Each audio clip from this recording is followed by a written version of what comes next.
कौटिल्य अर्थशास्त्र अधिकरण 7 प्रकरण 117 पाशनिग्राह चिंता। यदि विजिगीषु तथा शत्रु आपस में मिलकर ऐसे पार्ष्णी अर्थात पृष्ठवर्ती राष्ट्र पर आक्रमण करें जो कि अपने शत्रु के साथ पहले से ही युद्ध उद्घोषित कर चुका है, तो जो शक्ति संपन्न शत्रु की पार्ष्णी पर विजय प्राप्त करता है वही लाभ में रहता है, क्योंकि शक्ति संपन्न ही अमित्र का नाश करने के बाद पाशनिग्राह का नाश कर सकता है। हीन शक्ति तथा लाभ रहित राजा से ऐसी बात की आशा करना वृथा है। यदि शक्ति समान हो तो जो पूर्ण रूप से तैयार शत्रु की पार्ष्णी पर आक्रमण करता है वही लाभ में रहता है, क्योंकि तैयार शत्रु अपने शत्रु का नाश करने के बाद पाशनिग्राह को भी पराजित कर सकता है।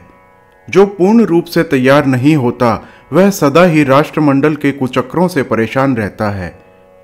यदि तैयारी समान हो तो जो सब प्रकार से तैयार शत्रु की पार्ष्णी को अपने वश में करता है वह लाभ में रहता है, क्योंकि जिसका मूल अस्वरक्षित है उस पर शीघ्र ही विजय प्राप्त की जा सकती है।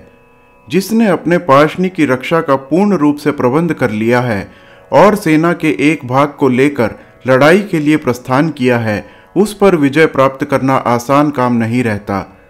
यदि सेना विषयक तैयारी समान हो तो जो चल अर्थात जिसका एक स्थान पर निवास न हो शत्रु की पार्ष्णी को वश में करता है वह अधिक लाभ में रहता है, क्योंकि चल शत्रु पर शीघ्र ही विजय प्राप्त कर विजिगीषु सुगमता से ही पार्ष्णी पर विजय प्राप्त कर सकता है।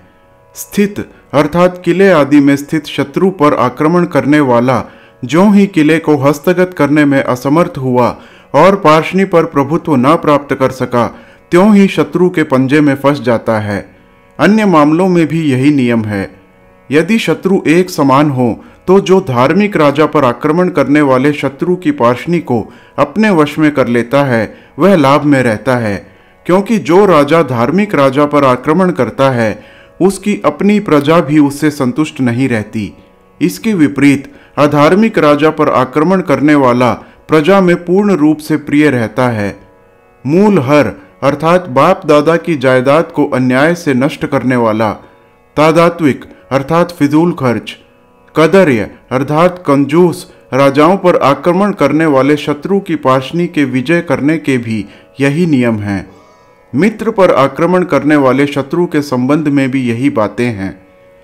मित्र तथा अमित्र पर आक्रमण करने वाले शत्रुओं में जो पहले की पार्ष्णी पर प्रभुत्व प्राप्त करता है वह लाभ में रहता है, क्योंकि पहला शीघ्र ही संधि कर पाशनिग्राह का नाश कर सकता है।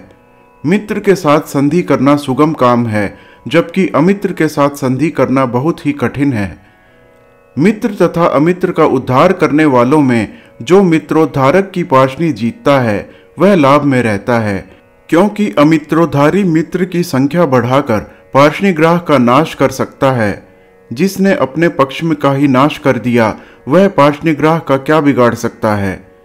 इनमें भी यदि दोनों अलग लाभ के लिए यत्न करें तो जिसका अमित्र बड़े भारी नुकसान में हो तथा जिसका आय तथा व्यय बहुत ही अधिक बढ़ गया हो वह पार्ष्णी के ग्रहण करने में लाभ में रहता है। इसी प्रकार लब्ध लाभ के लिए यत्न करने वालों में जिसका अमित्र लाभ तथा शक्ति से रहित हो ऐसा पार्ष्णिग्राह अधिक लाभ में रहता है।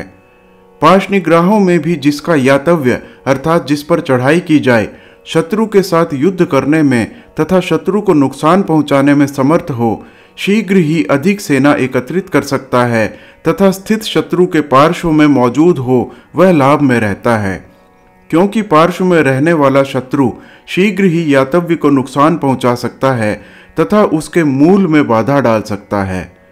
पीछे रहने वाला शत्रु के बल मूल को हानि पहुंचा सकता है।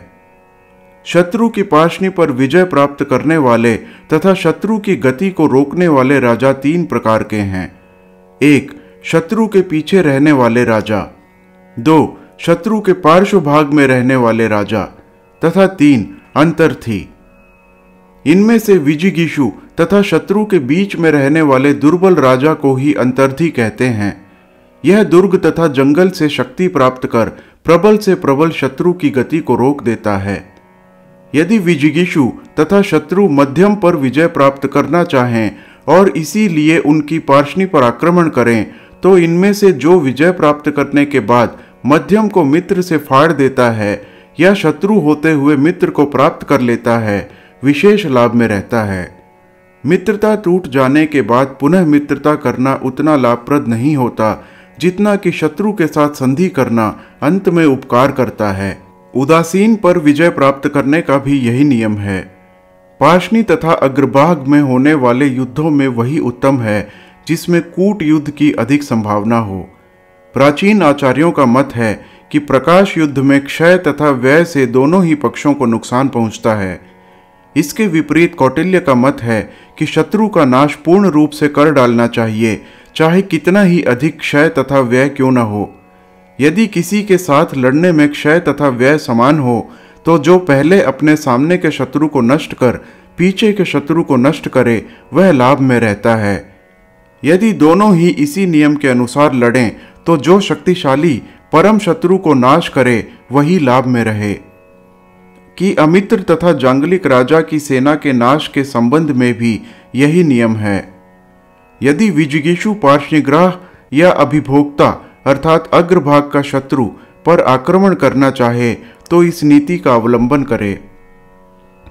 यदि कोई शत्रु मित्र पर चढ़ाई करे और पार्षणिग्राह नेता बने, तो सबसे पहले आक्रंद अर्थात पार्षणिग्राह के पीछे का शत्रु उसको पार्षणिग्राह के साथी से लड़ाया जाए और इसके बाद पार्षणिग्राह को शत्रु के साथ न मिलने दिया जाए। इसी प्रकार आक्रंद के साथी को पार्षणिग्राह के साथी से और मित्र को शत्रु के मित्र से लड़ाया जाए तथा मित्र मित्र को शत्रु के मित्र मित्र से बचाया जाए। विजिगीषु को चाहिए कि वह अपने अग्रभाग के शत्रु के मित्र को मित्र से लड़ाने और मित्र मित्र के द्वारा आक्रंद को पार्षणिग्राह के साथ मिलने से रोके। इस प्रकार विजिगीषु आगे पीछे से अपने मित्रों को इकट्ठा करे, अपनी रक्षा के लिए एक मित्र मंडल बनावे, उनमें अपने दूतों तथा गुप्तचरों को बसावे और मित्र बनकर शत्रुओं को गुप्त रूप से मरवा दे। विजिगीषु को संपूर्ण कार्य गुप्त रूप से करने चाहिए, क्योंकि गुप्त बात के खुलने पर प्राप्त वस्तु वैसे ही नष्ट हो जाती है जैसे कि बीच समुद्र में पड़ी टूटी हुई नाव डूब जाती है। प्रकरण 118 हीन शक्ति पूर्ण। यदि विजिगीषु पर शत्रुओं का संघ आक्रमण करे तो वह उनके नेता को कहे कि मैं तुमसे संधि करना चाहता हूं, यह सोना है, मैं तुम्हारा सदा मित्र बना रहूंगा, इससे तुम्हारा लाभ दुगना हो जाएगा। अपना नुकसान करके मित्र बने हुए शत्रुओं को बढ़ाने से क्या लाभ। शक्ति प्राप्त कर यह लोग तुम्ही को अंत में नुकसान पहुंचाएंगे। या उनको आपस में फाड़ने के लिए यह कहे कि जैसे यह लोग मिलकर मेरा अपकार करना चाहते हैं, वैसे ही यह लोग तुम्हारे तकलीफ में पड़ते ही तुम पर आक्रमण करेंगे। शक्ति प्राप्त करते ही चित्त विकृत हो जाता है, अतः इनके जमघट को तोड़ने के लिए पूरी कोशिश करो। जो ही वह आपस में फट जाएं, तो उनमें जो शक्तिशाली हो उसको कमजोर के साथ या कमजोरों का गुट बनाकर शक्तिशाली के साथ उनको लड़ाएं। जिस पर जिस ढंग पर अपना हित समझे उसी ढंग पर शक्तिशाली को दूसरों से लड़ाएं। यदि वह लाभ अधिक देखे तो षड्यंत्र रचकर मौका निकाले और मौका में आते ही उनके मुखिया के साथ संधि कर ले। इसके बाद दोनों ओर से तनख्वाह पाने वाले कर्मचारी कहें कि आप लोगों के मेल से बहुत ही लाभ है, आप लोग आपस में बहुत अच्छी तरह से जुड़ गए हैं। या यदि वह उनमें से किसी को दुष्ट समझें तो कहें कि यह संधि तो ठीक मालूम नहीं पड़ती, और जब वह आपस में फट जाएं तो कहें कि देखो वही हुआ, हमने पहले ही प्रकट किया था। विजिगीषु को चाहिए कि शत्रु के गुट को पूर्ण रूप से टूट जाने पर जिसका किसी को चाहे अपने वश में कर ले। यदि शत्रुओं के संग का कोई भी मुखिया ना हो तो उनमें से 1 जो संग को उत्साह देता हो, 2 जो स्थिर स्वभाव का हो, 3 जिसमें प्रकृति अनुरक्त हो, 4 जो लोभ या भय से संग में आ मिला हो, 5 जो विजिगीषु से डरता हो, या 6 जो कि उनमें से विजिगीषु का रिश्तेदार हो, या 7 जो मित्र हो, या 8 दुश्मन हो तो इधर उधर फिरता हो। तो इनमें से क्रमशः जिनको अपने साथ मिला सके मिला लेवे।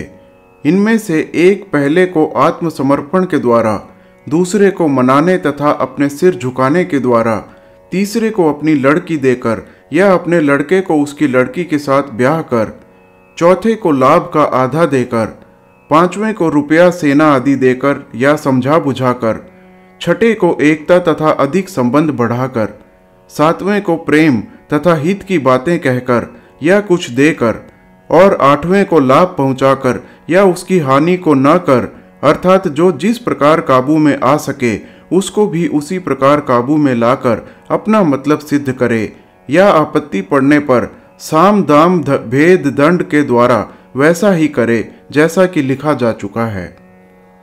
यदि विजिगीषु किसी भयंकर आपत्ति में पड़ने की आशंका करता हो तो शत्रु को रुपया पैसा सेना आदि देकर और देश काल कार्य विषयक शर्तों को पक्का कर संधि करे।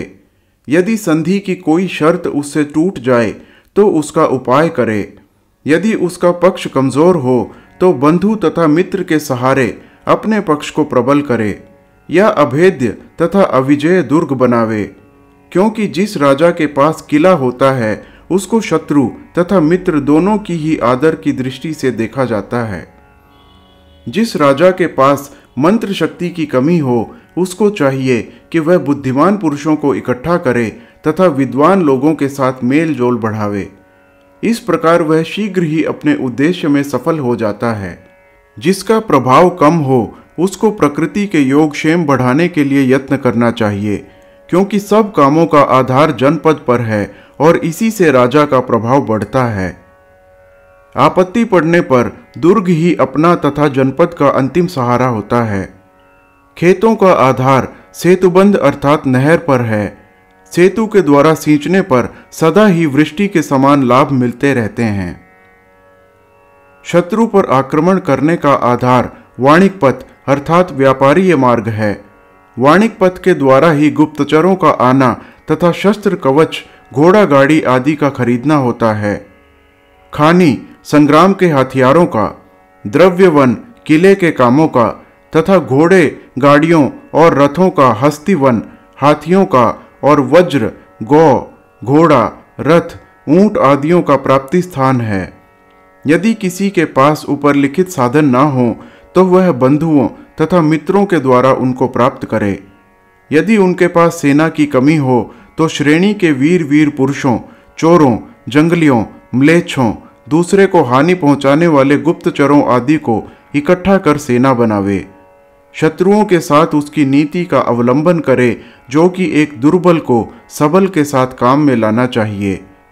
पक्ष, मंत्र, द्रव्य तथा सैन्य से शक्ति प्राप्त कर विजिगीषु शत्रु से उन अपमानों का बदला ले जो कि उसके साथ किया हो।